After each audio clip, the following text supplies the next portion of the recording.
This channel does not promote any violent, harmful, or illegal activities. All content provided by this channel is meant for an educational purpose only. Cancer Healer Center, a new beginning. ট্যাংরা কাণ্ডের তদন্তে এবার চাঞ্চল্যকর মোড় সামনে আসছে। দোতলার তিনটে আলাদা ঘর থেকে তিনজনের দেহ উদ্ধার হলো। দোতলার তিনটে আলাদা আলাদা ঘর, সেই তিনটে আলাদা আলাদা ঘর থেকে তিনজনের দেহ উদ্ধার হলো। তিনতলা জুড়ে মিলেছে রক্তের দাগ। তিনতলার ডাইনিং স্পেস, বাথরুমের দেওয়াল, মেঝেতে মিলেছে রক্ত। কথা বলবো আমাদের সহকর্মী সুপ্রিয় সরাসরি রয়েছেন আমাদের সঙ্গে। সুপ্রিয়, এই যে দোতলার তিনটে আলাদা আলাদা ঘর থেকে তিনজনের দেহ উদ্ধার হলো, এই ঘটনা আত্মহত্যা নাকি খুন সে বিষয়ে তো প্রশ্ন উঠছেই। দেখো, ইতিমধ্যে মৃত দুই গৃহবধূর মধ্যে একজনের পরিবারের তরফ থেকে ট্যাংরা থানাতে লিখিত অভিযোগ দায়ের হয়েছে। তার ভিত্তিতে কিন্তু খুনের মামলা রুজু করে তদন্তকারীরা তদন্ত শুরু করেছেন।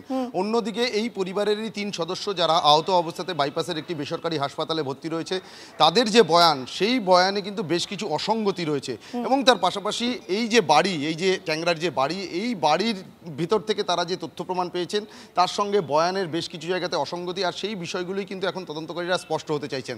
আমার ক্যামেরা পার্সন যে ছবি দেখাচ্ছে, এই যে সাদা রঙের বাড়ি, এই বাড়ির 3 তলাতে যে ডাইনিং স্পেস এবং বাথরুম রয়েছে, এবং তার পাশাপাশি যে মেঝের বিভিন্ন জায়গা থেকে কিন্তু ব্লাড স্টেন পাওয়া গেছে। এবং সেই ব্লাড স্টেনের যে ধরন, যেটা আমরা পুলিশ সূত্রে জানতে পারছি, সাধারণত শিরা কাটলে যেভাবে ফিনকি দিয়ে রক্ত বেরিয়ে দেওয়ালে বা মেঝেতে গিয়ে পড়ে, ঠিক সেই ধরনের কিন্তু রক্তের নমুনা পাওয়া গেছে।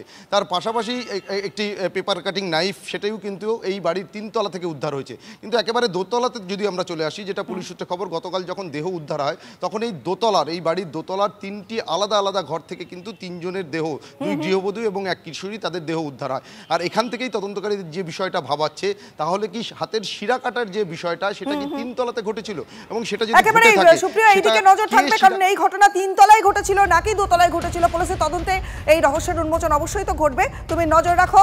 আর এই মুহূর্তে সবচেয়ে বড় ব্রেকে আমরা নজর রাখবো, কারণ খুনের পরে আচ্ছা পালানোর উদ্দেশ্য ছিল কি এই প্রণয় এবং প্রসূনের?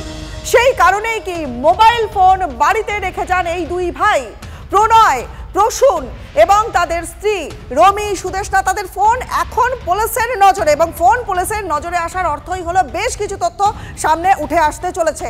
সরাসরি সুজয় রয়েছেন আমাদের সঙ্গে। সুজয়, এই ফোনগুলোর গুরুত্ব যথেষ্ট গুরুত্বপূর্ণ। এই ফোনগুলো পুলিশের তদন্তে ঠিক কি উঠে আসছে?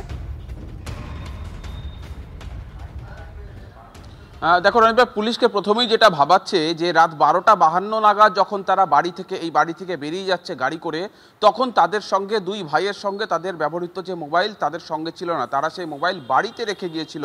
ফলে সেই জায়গাতেই তদন্তকারীদের ভাবাচ্ছে যে তাহলে কি মোবাইলের সূত্রে যেহেতু ট্রেস করা সম্ভব, যাতে পুলিশ বা কেউ তাদের ট্রেস করতে না পারে, সেই জন্য মোবাইল বাড়িতে রেখে তারা পালানোর কোনো ছক করছিল, গাড়ি নিয়ে তারা ছেলেকে নিয়ে বেরিয়ে গেছিল, কোথাও দূরে কোথাও পালিয়ে যাওয়ার ছক ছিল, সেটা ভাবাচ্ছে তদন্তকারীদের।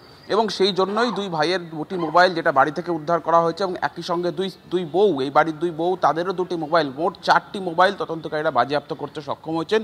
এবং সেই মোবাইলের চ্যাট হিস্ট্রি, অর্থাৎ তাদের হোয়াটসঅ্যাপ বা সোশ্যাল মিডিয়ার মাধ্যমে যে চ্যাট হিস্ট্রি, অর্থাৎ একে অপরের সঙ্গে যে কথোপকথন, এক স্বামী স্ত্রী বা 2 জা বা 2 ভাইয়ের মধ্যে যে কথোপকথন, সেই কথোপকথনের হিস্ট্রি গত কয়েকদিনে সেটা তদন্তকারীদের নজরে রয়েছে। তারা বাজেয়াপ্ত করে সেই চ্যাট হিস্ট্রি তারা দেখছেন। একই সঙ্গে 19 তারিখ সকাল থেকে শুরু করে পালিয়ে যাওয়া, বাড়ি থেকে বেরোনোর আগ পর্যন্ত কাদের কাদের সঙ্গে কথা হয়েছে, তাদের প্রত্যেকের সঙ্গে পুলিশ যোগাযোগ করবে, এবং কি কথা হয়েছে, কোনো রকম কথার মধ্যে কোনো অসঙ্গতি ছিল কিনা, সেই বিষয়গুলি তদন্তকারীরা জানার চেষ্টা করবে। ফলে এটা একটা অত্যন্ত গুরুত্বপূর্ণ একটা তথ্য প্রমাণ। ইতিমধ্যেই বাইপাসের যে হাসপাতালে এই মুহূর্তে যে ভাই কথা বলার পর্যায়ে রয়েছে, তিনি বয়ানে জানিয়েছেন যে বাড়ি থেকে বেরোনোর পর তারা এই ট্যাংরা চত্বরে বেশ কিছুক্ষণ গাড়িতে করে ঘুরছিলেন। তারপর একটি জায়গায় তারা দীর্ঘক্ষণ অপেক্ষা করার পর রাত 2টো নাগাদ আবার বাইপাসের উদ্দেশ্যে রওনা দেন। কিন্তু তদন্তকারীরা সেটাই তার কথার সত্যতা যাচাই করার জন্য ইতিমধ্যেই কলকাতা পুলিশের ট্রাফিক বিভাগের যে সমস্ত ক্যামেরা রয়েছে, লালবাজার ট্রাফিকের তরফ থেকে সেই ক্যামেরাগুলিতে এই গাড়ির পার্টিকুলার গাড়ির নাম্বারটা দিয়ে বলা হয়েছে। এই খবরে আমরা নজর রাখবো, তুমি আমাদের সঙ্গে থাকো। আরো একটা তথ্য আপনাদের দিয়ে রাখি, কারণ মাঝরাতে গাড়ি নিয়ে বেরিয়ে 2.25 ঘন্টা এই প্রণয়, প্রসূন এরা কোথায় ছিলেন? বাড়ি থেকে বেরিয়ে বাড়ির আশেপাশেই ঘুরছিলেন গাড়ি নিয়ে। আর এরপরে একটা জায়গায় দীর্ঘক্ষণ দাঁড়িয়েছিলেন তারা। রাত 2টো নাগাদ বাইপাসের দিকে যান। পুলিশের কাছে দাবি আহত 1 ভাইয়ের, এবং ট্রাফিক পুলিশের কাছে সিসি ক্যামেরার ফুটেজ চেয়েছে লালবাজার। আমি সুজয়ের সঙ্গে একটু কথা বলবো। সুজয়, তাহলে কি দীর্ঘক্ষণ একটা জায়গায় দাঁড়িয়ে তারা কি করছিলেন? তারা কি কোনো পরিকল্পনা করছিলেন? দেখো, সেটাই মনে করছে লালবাজার, যে বাড়ি থেকে বেরোনোর পর তারা কোনো একটি জায়গায় দাঁড়িয়েছিলেন বলে বয়ানে জানিয়েছে, তাদের স্টেটমেন্টে জানিয়েছে। তাহলে সেই অপেক্ষা করা কি কোনো সিদ্ধান্ত নেওয়ার জন্য বা সিদ্ধান্তহীনতার তারা ভুগছিলেন, নাকি কারোর জন্য অপেক্ষা করছিলেন তারা, সেটাই তদন্তকারীরা যাচাই করার জন্য ইতিমধ্যেই ট্রাফিকের থেকে এই নির্দিষ্ট গাড়ির নম্বর দিয়ে বলা হয়েছে যে এই গাড়িটার গতিবিধি ট্রেস করতে, অর্থাৎ রাত 12টা থেকে দুর্ঘটনার আগ পর্যন্ত গাড়িটা কোথায় কোথায় কোন কোন লোকেশনে দেখা গিয়েছে, কোন লোকেশনে তারা দীর্ঘ সময় দাঁড়িয়েছিল কিনা, তাদের গাড়ি থেকে উঠেছে বা নেমেছে কিনা, সেই বিষয়গুলি যাচাই করার জন্য। তার কারণ এটাও একটা গুরুত্বপূর্ণ পার্ট এই তদন্তের ক্ষেত্রে, যে তারা গেলটা কোথায়, এই 2 ঘন্টারও বেশি সময় তারা কোথায় গিয়েছিল, কেন গিয়েছিল, কি কি করছিল, প্রত্যেকটা মুভমেন্ট খতিয়ে দেখাও এই তদন্তকে একটা ডাইভারশন দিতে পারে বা এই তদন্তকে একটা অভিমুখ নির্ধারণ করতে পারে যে তাদের পরিকল্পনা কি ছিল। তারা কি সত্যি নিজেরা আত্মহত্যার জন্য যারা যাচ্ছিলেন, নাকি তারা পালিয়ে যাওয়ার চেষ্টা করছিলেন, এই সমস্তটা কিন্তু এই সিসিটিভির মাধ্যমেও যাচাই করা সম্ভব। অর্থাৎ এই তদন্তের একাধিক দিক রয়েছে, যেমন আর্থিক দিকটা খতিয়ে দেখা যে সত্যি তাদের আর্থিক অনটন ছিল কিনা বা ব্যবসায়িক ব্যাপক কোনো লোকসানের মধ্যে দিয়ে চলছিলেন কিনা, একই সঙ্গে সেইটার সূত্র ধরে কি কোনোভাবে আত্মহত্যার চেষ্টা করছিল সপরিবারে, অর্থাৎ পরিবারের 6 জন আত্মহত্যার চেষ্টা করছিল, নাকি খুন করে পালিয়ে যাওয়ার চেষ্টা করেছিল, নাকি খুন করে। এই প্রশ্নগুলো তো সামনে আসছে, কিন্তু দেখো যে সিসিটিভি ফুটেজটা পাওয়া গেছে সেটাও তো যথেষ্ট গুরুত্বপূর্ণ, কারণ 2 ভাই তারা ওই কিশোরকে নিয়ে গাড়ি করে বেরিয়ে যাচ্ছে, তাদের হাতে গ্লাভস জাতীয় কিছু একটা জিনিস রয়েছে, 2টো বোতল রয়েছে, তাহলে সিসিটিভি ফুটেজও নিশ্চয়ই এখানে অত্যন্ত গুরুত্বপূর্ণ ভূমিকা পালন করছে। একেবারেই সেই সিসিটিভি ফুটেজটা এই কারণে গুরুত্বপূর্ণ ভূমিকা পালন করছে যে তারা যে অবস্থায় বেরিয়েছিলেন দুর্ঘটনার মুহূর্তে বা মাঝপথে তারা যেখানে অপেক্ষা করছিলেন তাদের কাছে সেই জিনিসপত্রগুলি ছিল কিনা, যে কারণে যে গাড়িটি দুর্ঘটনা হয় বা তারা নিজেরা গিয়ে ধাক্কা মেরেছে বলে দাবি করছে, সেই গাড়িটির ফরেন্সিক পরীক্ষা করা হবে, সেই গাড়িটির গতি যাচাই করা হবে যে গাড়িটির কোনো যান্ত্রিক সমস্যা ছিল কিনা, নাকি গাড়িটির জিপিএস লোকেশন ট্র্যাকার অন করেছিল কিনা। কারণ পুলিশ ভাবছে যে মনে করছে যে তারা মোবাইলটি যেহেতু বাড়িতে রেখে গিয়েছিল, এই দেহের ময়না তদন্ত হোক বা গাড়ির যে রিপোর্টগুলো পেশ করা হবে সেগুলোর মাধ্যমে কিন্তু ধীরে ধীরে বিষয়টা পরিষ্কার হতে চলেছে। অনেক ধন্যবাদ সুজয়, তুমি নজর রাখো। দেখুন পরের খবরে নজর রাখি, কারণ ট্যাংরা কাণ্ড, সেই কাণ্ডে গোটা রাজ্যে কিন্তু হইচই ফেলে দিয়েছে। সবার প্রশ্ন একটাই, যে কেন এই পরিণতি দে পরিবারে নেমে এলো। একাধিক সম্ভাবনার মধ্যে অন্যতম একটা আসছে, সেটা হচ্ছে আর্থিক অনটন।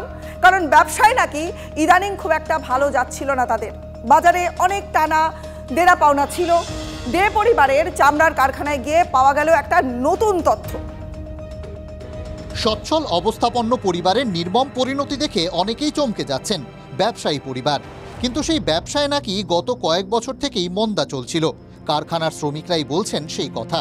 ব্যবসা বলতে দুর্গাপুজোর পর থেকে একটু ডাউন ছিল, পুজোর পর থেকে। পুজোর আগে অবধি ঠিকঠাক কাজ ছিল, তারপর তো একটু ডাউন হয়ে গেছে। এই লকডাউনের পর থেকে একটু ঢিলা হয়ে গেছে, তারপর পুজোর পর থেকে আরো মোটামুটি ঢিলা। তো বাইরে 15-20টা পার্টি মাল নিয়ে যাবো, পুজোর পর থেকে মাসে হয়তো 1-2টো আসে।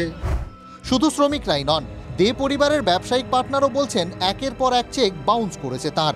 আমি বিজনেস করতাম ওদের সাথে, ওরা এক্সপোর্টের ছিল, আমি লেদার সাপ্লাই করতাম ওদের। দেখুন বিজনেসের মধ্যে মাঝে মাঝে চেক বাউন্স হয়, আবার ক্লিয়ার হয়ে যায়, এটা হয়েছিল। কিন্তু লাস্ট 1-1.5 বছর ধরে আমার সাথে ওর ব্যবসা হচ্ছিল না। আমি লাস্ট 2024 থেকে আর ব্যবসা করিনি, কারণ আমার কিছু পেমেন্ট ওখানে আটকে গেছিলো, আমি মাল দেওয়া বন্ধ করে দিয়েছিলাম। কিন্তু পেমেন্ট হওয়ার কথা ছিল, আমার কালকেও ডেটেও চেক ছিল, সব চেকগুলি বাউন্স হয়ে গেছে। যার ফলে আমি কালকে সন্ধ্যেবেলা 6টার সময় ফোন করছিলাম ওনাকে, দাদা ফোনে পাইনি। তারপরে সন্ধ্যেবেলা আমি কালকে নিজেরই এসেছি, ওনাকে আমি পাইনি, বেল দিয়ে যাচ্ছি। তাই তারপরে দেখলাম এখানে 2টো পেপার লাগানো ছিল, ভেন্ডার হয়তো সকালেই পেপার লাগিয়ে চলে গেছে, সেই পেপারটা এরা তুলিনি। তো পেপারের মধ্যে আমি লিখে দিলাম, দাদা আমি আপনার বাড়িতে এসেছি, আপনি কল করবেন। তারপর আজকে সকালে এসে খবর দেখলাম এটা। বাজারে দেনা, সেটাই কি কাল হলো? প্রণয় প্রসন্দের কারখানা চত্বরে গিয়ে পাওয়া গেল অন্য এক খবর। মঙ্গলবার সকালে কারা যেন এসেছিল কারখানায়। কি শুনছিলেন? ও শুনতে দেনা ফেনা গিরে গিয়া, हाँ देना सुन जान। अच्छा देना चलो स्पोर्ट का काम करता है, बाहर में माल दिया, होगा पेमेंट नहीं मिला, तो यहाँ एक आदमी से जो माल लिया इसको नहीं देगा पेमेंट, तो क्या बोलेगा। इसका आगे था 5 आदमी जब बाइक लेकर आया था, तो इसलिए अभी भीड़ के लगा हुआ था। কবে এসেছিল? কালকে এসেছিল। তাও কটা বাইক? 5-6 दिन तो बैग एসেছিল। রহস্যের অনেক জট, যে জটের জাল কাটতে মরিয়া পুলিশ। নজর একাধিক তথ্যে, যার মধ্যে অন্যতম প্রণয় প্রসূনদের ব্যবসাও। কারখানা থেকেই কি খুলতে পারে ট্যাংরা রহস্যের জট? ক্যামেরায় সুদীপ গুছাইতের সঙ্গে শর্মিষ্ঠা চক্রবর্তীর রিপোর্ট, TV9 বাংলা।